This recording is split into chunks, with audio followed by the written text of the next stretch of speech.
এ ফরাত, প্রাইভেটের বেতন দিছো? 1 মাসের অগ্রিম দিয়ে দিছি স্যার। স্যার, তোমার প্রাইভেটের বেতন দিছো? ছাদ দেই নেই, বাহি আছে। ও আচ্ছা, কোনো সমস্যা নেই। ফরাত, তুমি বলো তো 10 আর 5 কত হয়? স্যার 15 হয়।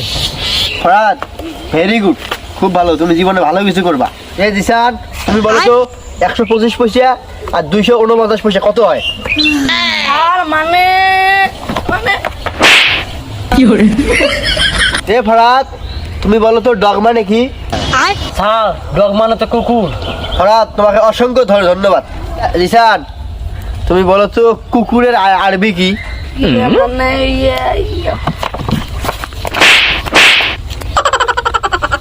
শালা সেবলা পড়া পড়ে না।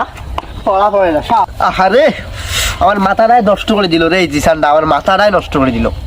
এ ফরাত, আমাদের রংপুরে কে কে শহীদ হলো বলো তো? স্যার আবু সাইদ ভাই। এ ফরাত, তুমি জীবনে অনেক কিছু করে খেতে পারবা, কারণ তুমি ঠিকঠাক প্রাইভেটের বেতন দাও।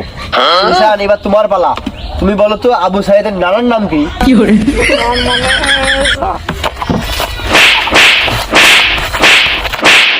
মান্দার পোলা, তুই কি আমারে ফুটপাতের মাস্তান ভাবছস?